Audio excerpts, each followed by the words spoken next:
दोस्तों नमस्कार, मैं मनोज कुमार शर्मा एक बार फिर आपके बीच में। चूंकि खबरों के संसार को थोड़ा सा समेट दिया जा रहा है, ठीक उसी तरह जिस तरह से गंगा की रेती में लाशों को दफन कर दिया गया, उसी तरह सरकार के कानून के अंदर सच बोलने वाली आवाजों को दफन कर दिया जाएगा। ये हम जल्दी ही होते हुए देखेंगे और होता हुआ देख भी रहे हैं कि किस तरह से सरकार साजिश रचती है और किस तरह से उसको अंजाम देती है। दोस्तों, आज अपनी वीडियो में बात करूंगा एक भ्रष्टाचार के बारे में और दूसरा सरकार की साजिश के बारे में, जिस साजिश का शिकार मासूम से लोग हो जाते हैं, मासूम से नेता हो जाते हैं। अब आप थोड़ा सा अंदाजा लगाइए और मैं खबर पढ़ना शुरू करता हूं। अब सरकार ने ट्विटर के ऊपर कार्रवाई करते हुए उसको जो एक सुरक्षा मिली हुई थी कोर्ट की तरफ से, वो सुरक्षा शील्ड खत्म कर दी है ट्विटर की तरफ से। अब अगर आपको कोई भी ट्वीट डालना है या कोई वीडियो डालना है तो उसका प्रमाण आपके पास होना चाहिए। यानी कि ट्विटर के सच बोलने के दिन अब खत्म हो गए।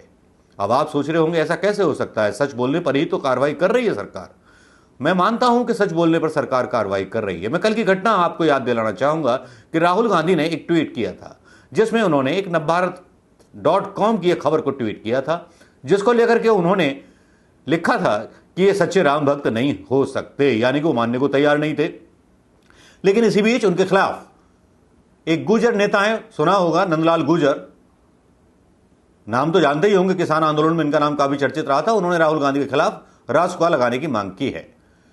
मेरा यह कहना है कि जब राहुल गांधी के खिलाफ रासुका के लिए अपील हो सकती है और जू बियर के खिलाफ कार्रवाई हो सकती है और उन सब नेताओं के खिलाफ और ट्विटर वालों के खिलाफ कार्रवाई हो सकती है जिन्होंने इस खबर को डाला था, वही मुस्लिम बुजुर्ग के बारे में।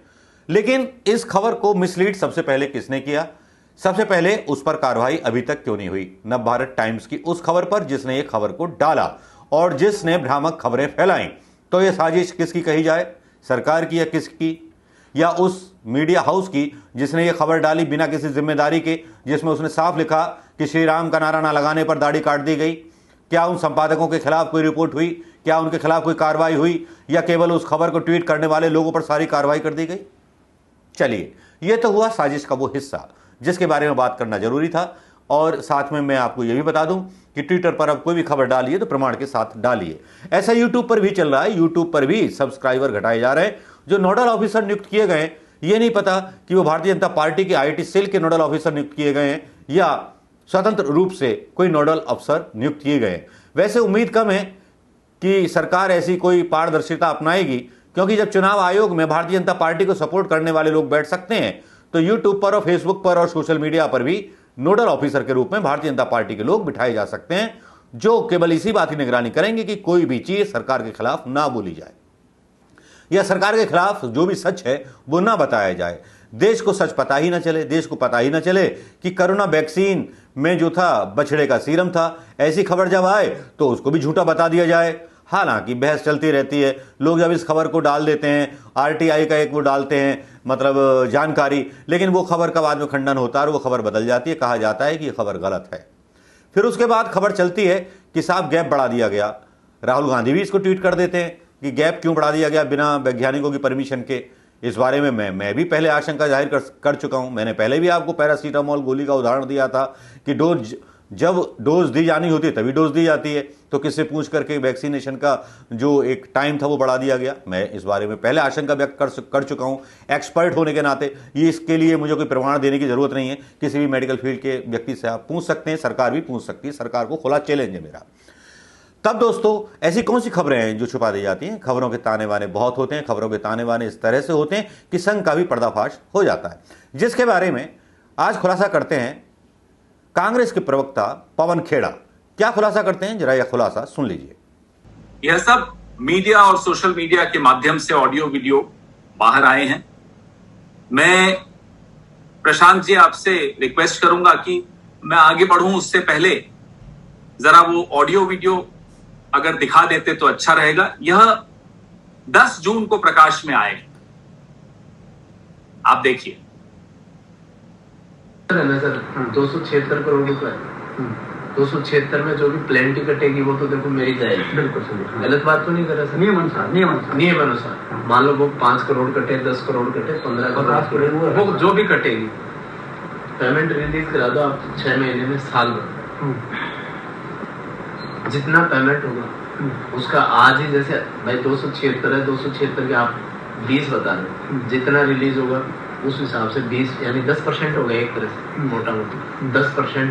जिस दिन चाहे उसी दिन आप चेक कटा आप मतलब पता है तो दे नहीं रहे, तो किसी को दे नहीं रहे, आप ऐसा करो, ऐसा ठीक है आपको 10 हाँ जितना भी अब जैसा अभी आ रहा है। तो ये बोलने की बात हुई ना, ये नहीं हुआ नहीं बड़ा आज तो प्रोसेस में है ना। हाँ प्रोसेस है वो जो उनके स्टेटमेंट है वो पुराने वाले पर बोल रहे हैं। नहीं ये इसी पे बोल रहे हैं, बीवीजी फ्रॉड है इसी पे। सिंपल है ना कि आपके नाम से कोई इस सत्संग आपको बोले यहाँ से निकल जाओ और फिर नए भर्तियों के तब आओ, आपको जो मन में आएगा ना यही इधर चल रहा है। वो तो दिशा लगे और ये क्यों चल रहा है इसका कोई ये नहीं। एक और बात करना है, वो तो बात चलेगी, वो तो अलग बात है भाई। आपका मेरी बात सुनो, बढ़िया वो एक बात सुनो भैया, आपका करोड़ों अरबों का टैंक वो होना है, पेमेंट होना है, बिल्कुल इसमें तो कोई दिक्कत नहीं। उस चीज के लिए दिक्कत तो उसी में है। फिर भाई बात ही नहीं बोलने देते, मैं जब आप बोलते मैं नहीं बोलता, मैं तो आपसे नहीं आप कह रहे हो वो विषय बिल्कुल सही है, उसके लिए हमें मना है। बात सुनो, अब मैं आपने बोली मैं बोला बिल्कुल भाई आपका अरबों रुपए का पेमेंट होना है निगम से, वो आपका हक बनता है, वो जो इलीगल हक बनता है उसमें अपना ना कोई किसी से वो आपको ठोक के मिलेगा। देखो आपको एक ही बात हुई, हमारे चेयरमैन ने खुद चला के इस बात के लिए, उस चीज के लिए हमें मना ही नहीं है, हमें कोई प्रॉब्लम भी नहीं है सर उस चीज के लिए। वो विषय तो हो गया, वो विषय तो क्लियर हो गया। उसकी दूसरा ये है कि यदि कोई आपका कोई पार्षद या कोई समितियों के अध्यक्ष वो यदि इनको जाकर के और ब्लैकमेल करेगा उसमें आप भी मत बढ़ो, नहीं ये जाने उनका काम जाने, वो उसमें कोई ब्लैकमेल तो नहीं कर रहे सर मेरी हैंडल कर लेते हैं, बहुत कलाकार होते हैं इस मामले में। नहीं ये देखिए, अगर आप हम हैंडल करते गए ना, हैंडल करना मतलब ही तो ये जो सर मैं आपको ऐसा है कि ये क्या करेंगे भाई, इनको यदि काम कराना है, शांति से चलना है तो इनकी तो मजबूरी है। हाँ भाई साहब नमस्कार। संदीप जी 8 बजे आना था, आप यार मेरे को बताया कोई तरीका दूसरा चल रहा है आपसे। किसका? क्या पता है आपके काम में दिमाग में क्या चल रहा है, ये मैं कह नहीं सकता यार, लेकिन ऐसे अच्छा नहीं लगता है मेरे को। यार भाई साहब मैं क्या करूं, मैं जो जवाब मिला ऊपर से जब वो यूं का यूं आपको फॉरवर्ड किया था। हाँ तो ठीक है यार, अब उनकी उर्दू जबान दिमाग में आया जी भाई हाँ वही तो मैंने जैसा मैसेज आया मैं बात करे बिना भाई मैं क्या बताऊं, जैसे मैसेज आया मेरे पास में जैसे उसी टाइम मैंने तुरंत आपको मैसेज कर दिया। ठीक है, अब आज का था ना 8 बजे 9 बजे आने का, क्या था 8 बजे आने का नहीं था। लेकिन सर जाने का जब भी तो था जब वो फाइनल हो जाए। हाँ वो मना कर दिया उन्होंने ये कहा कि आपको मैसेज भेजा था ना मैंने जो कहा वो नहीं मैसेज नहीं पढ़ा यार, मैसेज नहीं मैसेज व्हाट्सएप किया हुआ देखो सर एक बार यार। मैं मैसेज नहीं करता यार, आप बताओ, आप ऐसे थोड़ा होता है यार, आप नहीं तो जवाब देते हैं, इतना बेवकूफ समझ रहा जाएगा, इतना कमजोर नहीं जितना सोच। सर रात को मैं तो इसलिए फोन नहीं किया, मैं तुमको सो गया हूँ यार। और सोने नहीं यार, लेकिन अच्छा हो जाता है यार, इससे बड़े सर मैंने रात को इसलिए फोन नहीं किया कि भाई मैम वो सो गए होंगे, रात को मेरे पास जैसे मैसेज आया जब उनको भाई साहब से बात होगी वहाँ, फिर मैं तो उसकी तैयारी में और वहाँ जाने के लिए तो ऐसे थोड़े ही सो जाएंगे यार, इसके लिए लापरवाह छोड़ेंगे यार, सो जाएंगे वो यहाँ से बाहर से वहाँ फिर थोड़ा ये मैं सो जाऊँ, मैं किसी के इंतजार में था तो मैसेज नहीं पढ़ा नहीं है, मैसेज नहीं पढ़ता सर मैसेज, इसीलिए मैं तो रात को ही तुरंत ही मैसेज करके छोड़ दिया था कि भाई मैम को सुबह से आप ये सोचेंगे कि यार संदीप मैं देखा ही मैसेज, नेक्स्ट मैसेज देखो यार, बात हुई थी ठीक है यार, और जगह खड़ा करो। मैं तो फोन लेट मैसेज किया था क्योंकि मेरे पास मैसेज जवाब ही रात को लेट आया था। अब मना कर दिया ना, मना कर दिया उन्होंने कहा एक बार सप्लीमेंट्री एग्रीमेंट हो जाए उसके बाद में कर सकते हैं। तो ठीक है करना, ठीक है भाई, ठीक है सर, इधर आने की जरूरत नहीं कभी, ठीक है नहीं, ठीक है सर, इधर बिल्कुल आने की जरूरत नहीं है, आप अपने हिसाब से काम करो, ठीक है ठीक है सर। मतलब नहीं है इस बातें करने का यार, कुछ बातें थोड़ी बात आप भी जानते हैं, कुछ बातें कोई लेना नहीं। सर वो तो मैं समझ गया, लेकिन अब बताओ मैं भी तो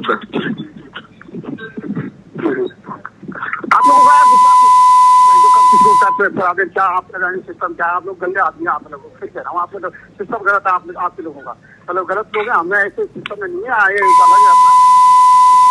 अलग तरीके की और अपन ये तरीके आप लोग उन लोग बस बातें आपके कमीशन खोई करते हैं, इन लोगों के काम करते हो आप, उनके साथ ही करो, अब उन्हीं के साथ ही काम करो है। सर मैं तो मेरी बात सुनो सर, मैं कंपनी में एम्प्लॉय हूँ, मैं क्या कर यार आप उनको कह देना, अब वो किसी के बाप पे फोन करा ना तो उनको औकात पता लग जाएगा, औकात क्या है उसकी। ठीक है ये जरूर बोल लेना, ये कहेगा किसी के बाप पे फोन करा के देख लेना, उनको अपनी औकात पता लग। प्रशांत, will you hold for a moment?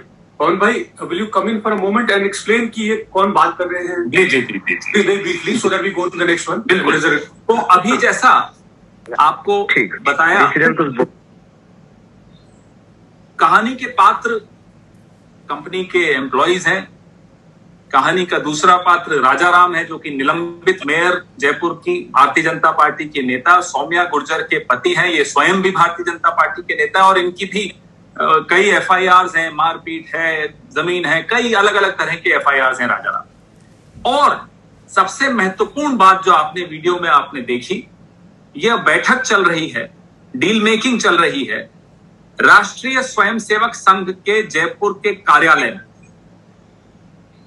दीवार पर भारत माता की तस्वीर आपने देखी, कुर्सी पर बैठे हैं राजाराम जी, कुर्सी पर बैठे हैं क्षेत्रीय प्रचारक पूरे राजस्थान के, जयपुर वाले भाई साहब के नाम से हम उन्हें जाना करते थे, निम्बा राम जी। ये राष्ट्रीय स्वयंसेवक के क्षेत्रीय प्रचारक हैं, जो सफेद कुर्ता पजामा पहनकर यहां अपने कार्यालय में बैठे हैं। ये जो आपको अभी तस्वीर दिख रही है, शर्म आती है ये देखकर। दीवार पर भारत माता की तस्वीर, कमरे में प्रचारक महोदय बैठे हैं, मेयर पति राजाराम जी बैठे हैं, निलंबित मेयर पति, और कंपनी के एम्प्लॉइज को कहा जा रहा है कि जो 305 करोड़ की भुगतान बकाया है जयपुर नगर निगम से, उसमें से पेनाल्टी कट के 276 करोड़ की पेमेंट होगी, जिसकी एवज में उन्हें 10% देना है। कंपनी वाले कहते हैं हम चेक काट देंगे, तो यहां से जवाब आता है चेक नहीं। जाहिर सी बात है, कमीशन चेक से थोड़ा ही मिले। यह खुलासा आपने सुन लिया होगा दोस्तों। राजस्थान पत्रिका में यह खबर छपी है जयपुर महापौर को लेकर के। महापौर का निलंबन हो चुका है, उसमें ऑडियो व वीडियो बम की बात की गई है। मैडम को फोन नहीं करें, इस तरह की बातें की गई हैं। उसमें कुछ कमीशन का मामला सामने आया है, जिसमें 200 करोड़ रुपए की हिस्सेदारी बताई जा रही है। एक ट्विटर हैंडल लिखता है, भाई वर Nitin Gadkari and Devendra Fadnavis continuously messaging and calling Saumya Gurjar, mayor of Jaipur, to clear the dues of 200 crore of an private company based in Nagpur. Nagpur की एक कंपनी को 200 करोड़ रुपए भुगतान करने के लिए दबाव क्यों बना रहे थे? जब इस तरह की चीजें आती हैं, समाचार पत्रों में छप जाती हैं, तो पवन खेड़ा आक्रामक होकर के इस पर अपना प्रहार कर देते हैं और भारतीय जनता पार्टी पर आरोप लगाते हैं सीधे सीधे भ्रष्टाचार का, जो कि वाकई में काबिल गौर है। क्या शायद इन्हीं खबरों को दबाने के लिए ट्विटर की आवाज़ घोट दी जाएगी? क्या इसी आवाज़ को दबाने के लिए यूट्यूब पर नोडल ऑफिसर बिठा दिए गए कि इनके वीडियोस या इनके रीचेस डाउन कर दी जाएं? अगर इस तरह का कोई भी प्रयास अगर सरकार के द्वारा हो रहा है तो बहुत ही दुर्भाग्यपूर्ण है।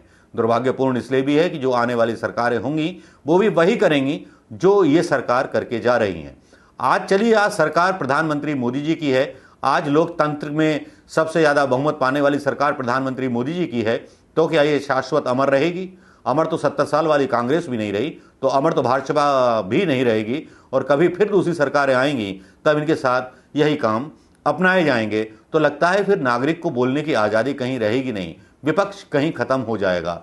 जैसे आज कांग्रेस मुक्त होने का दावा किया जाता है, वैसे कहीं भाजपा मुक्त उस जमाने में दूसरी सरकारें आने के बाद देश ना हो जाए। खैर चलिए दोस्तों, अब हम बात करते हैं एक ऐसे पॉइंट की जो पॉइंट काफी डिस्कशन का विषय बन गया है सोशल मीडिया पर भी और हर जगह, जिसके बारे में चर्चा हो रही है। और चर्चा इसलिए भी हो रही है कि उसमें हमारे देश की बदनामी हो रही है, और जब देश की बदनामी हो जाती है तो सरकारें देश से बहुत नीचे हैं, पार्टियां देश से बहुत नीचे हैं, और देश का मान और गौरव जो है वो हर भारतीय के लिए एक तरह से माथे का टीका होता है, देश का सम्मान, जो उसके लिए जरूरी है। जरूरी इसलिए भी है क्योंकि जब ये खबरें चलती हैं कि हमारा जो स्थान है आर्थिक शक्ति के नाम पर, जो हमारा एक पहले दबदबा हुआ करता था मनमोहन सिंह के ज़माने में, तो एक पोस्ट आती है साहब, पोस्ट में दावा किया जाता है फेसबुक पर, दुनिया ने लोहा माना था, जापान को पछाड़ भारत बड़ी आर्थिक शक्ति बना था, ताकत बना था। ये 2011 की खबर है, पत्रिका की खबर है। फिर 2016 की एक खबर ठीक डाली गई है उसके बराबर में कि वर्ल्ड बैंक ने पाक, जाम्बिया और घाना जैसे देशों के बराबर हिंदुस्तान को रख दिया है। अब हिंदुस्तान की जगह विकासशील देशों में नहीं रही, मतलब अब हम विकासशील देश नहीं हैं, पुअर कंट्रीज की श्रेणी में आ चुके हैं। ये शायद बड़े बड़े आंकड़ों के साथ प्रधानमंत्री मोदी और मोदी की पार्टी के लोगों को समझ में नहीं आएगा। ये ठीक वैसे ही अनजान बनने की कोशिश करेंगे जैसे कि शत्रुमुर्ग अपनी जो आंखें हैं और अपनी चोंच रेत में गड़ा लेता है मुश्किलों को देखने के बाद, या फिर थाली डंडा बजवा करके झूठे मतलब आडंबर रास्ता है कि इससे परेशानी का हल हो जाएगा। लेकिन क्या वाकई में अगर यह खबर सच है तब स्थिति बहुत चिंताजनक होने वाली है, क्योंकि पर कैपिटा इनकम बांग्लादेश से भी हमारी नीचे हो गई है। अब इस पर सरकार क्या कहेगी? सरकार फडणवीस पर और नितिन गडकरी के ऊपर जो खुलासा किया पवन खेड़ा ने, उस पर अपनी क्या सफाई देगी? और इस खबर पर क्या सफाई देगी कि 2011 में जब हम तीसरी महाशक्ति थे तो आज विश्व गुरु बनने की जगह 2016 में हम घाना, जाम्बिया और पाक से नीचे कैसे पहुंच गए? दोस्तों, कैसी लगी ये जानकारी? अगर जानकारी अच्छी लगी हो और राम मंदिर से फुर्सत मिल गई हो तो इसको शेयर करना और कमेंट करना ना भूलें। राम मंदिर का वो जाल इसलिए फेंका गया है कि उस जाल में धार्मिक भावनाओं में आपको उलझा करके बस उलझा दिया जाए। ऐसा ही कुछ काम यूट्यूब पर ऐसे पत्रकार भी कर रहे हैं जो कल तक सरकार की गुलामी करते थे। उनका नाम लेना मैं यहां उचित नहीं समझूंगा। नमस्कार दोस्तों, जय हिंद।